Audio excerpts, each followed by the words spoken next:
I'm 73 years old, and I'm about to tell you something that might upset you. Everything you think you know about getting older is completely wrong. And the worst part?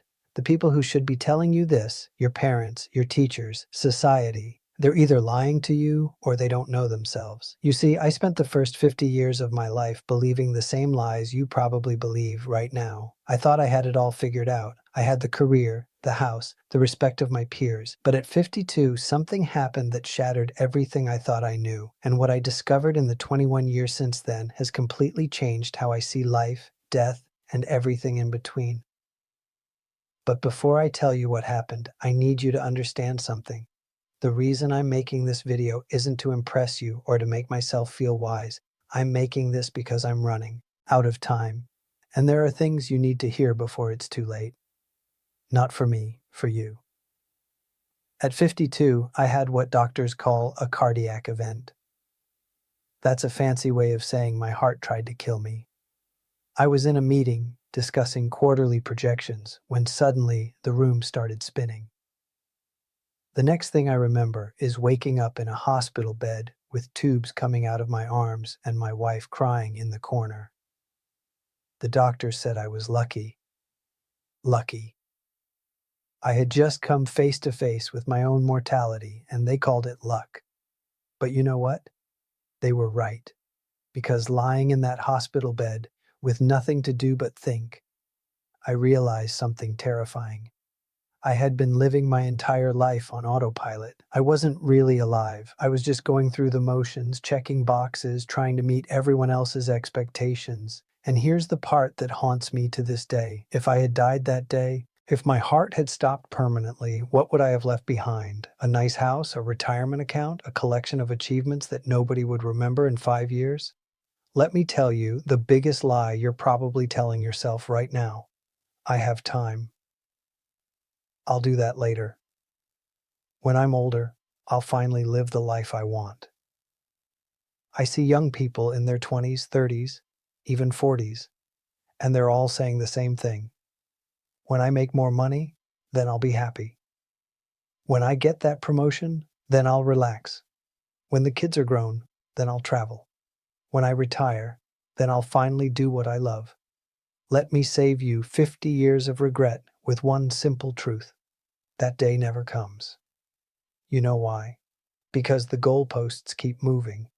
You get the promotion, and suddenly, you need the next one.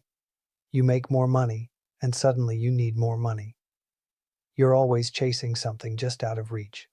And before you know it, you're 70 years old wondering where your life went. I did this.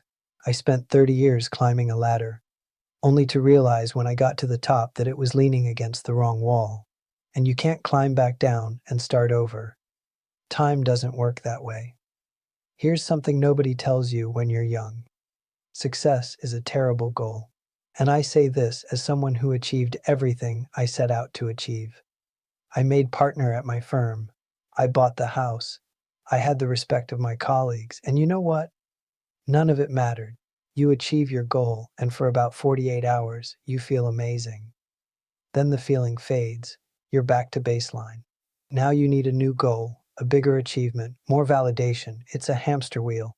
I had a friend who died 3 years ago at 68, worked 70-hour weeks his entire life, built a multi-million-dollar business, never took a real vacation, kept saying he'd slow down next year. Next year came and he had a stroke. At his funeral, his son said, "My father was a successful man, but I barely knew him."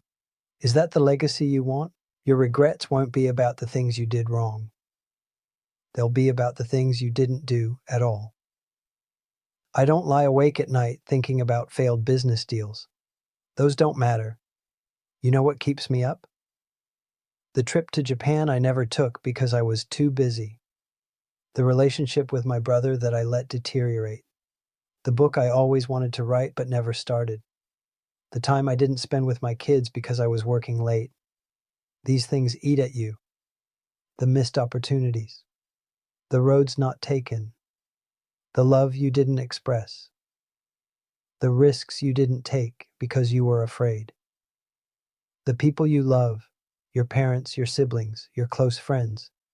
You think, You have unlimited time with them. You don't, and one day, that time will run out. My father died when I was 45. We had a complicated relationship, and I was always too busy to really work on it. I kept thinking we'd have time to talk when I was less busy. We never got that chance. Heart attack, gone within hours. And you know my biggest regret? All the Sundays I didn't call him. All the times I was too tired to drive over for dinner.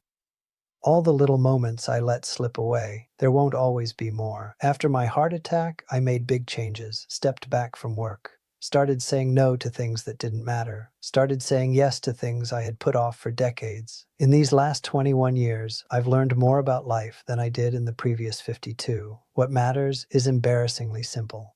Time with people you love, work that feels meaningful to you, experiencing things, not owning things, creating memories, being present. I know it sounds simple. When I was your age, I would have rolled my eyes. Sure, but I have bills to pay. And yes, you do. I'm not saying quit your job. I'm saying don't sacrifice what matters for what doesn't. Here's a question I want you to ask yourself, and I want you to answer it honestly. If you died tomorrow, would you be satisfied with the life you've lived so far? Not, would people be impressed by your eulogy? Not, did you achieve enough? Just, would you be satisfied?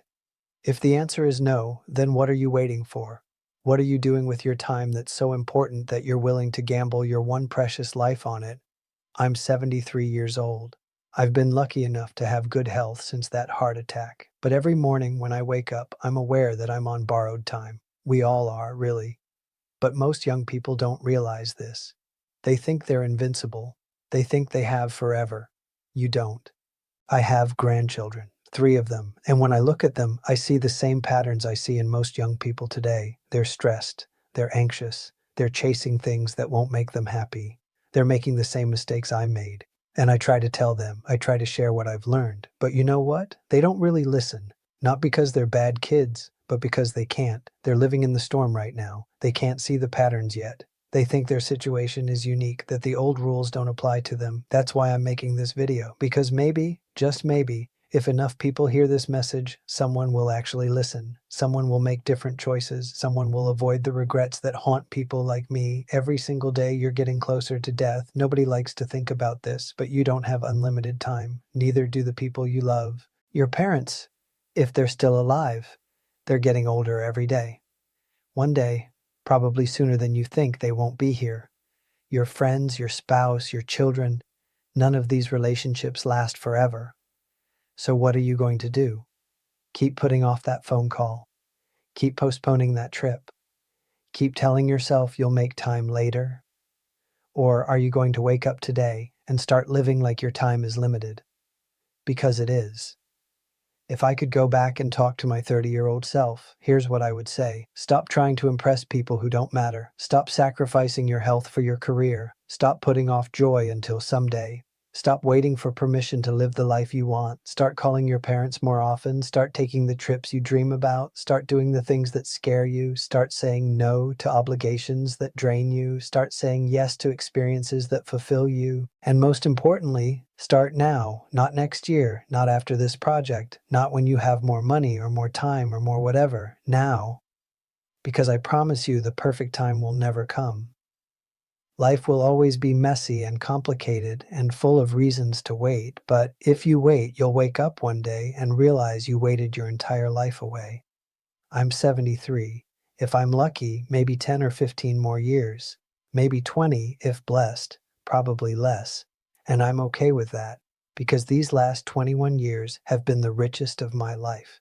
Not because I made more money, because I finally started living intentionally, appreciating every day, prioritizing what matters. I've traveled to places I always wanted to see, deepened relationships with my children and grandchildren, pursued hobbies I put off, forgiven people I held grudges against, said I love you countless times. I'm happier now at 73 with less time ahead than I was at 30 when I thought I had all the time in the world. That's the irony. When you understand time is limited, you start to actually live. You stop wasting it. You stop postponing joy. You start creating the right time. You have a choice. Right now, today. Keep living the way you're living, chasing success, putting off happiness. telling yourself you'll make time later. Or wake up, realize time is running out faster than you think, and the life you're waiting to live needs to start now. I can't make this choice for you, but I can tell you, you don't want to be 73, looking back, wishing you made different choices. Don't waste 52 years figuring this out. Learn from my mistakes, live intentionally, prioritize what matters. Stop waiting for someday. Someday is today. It always has been. If this resonates, share this video, leave a comment, tell me what you're going to do differently. Subscribe because I have more truths to share and not much time left. The clock is ticking. What are you going to do with your time?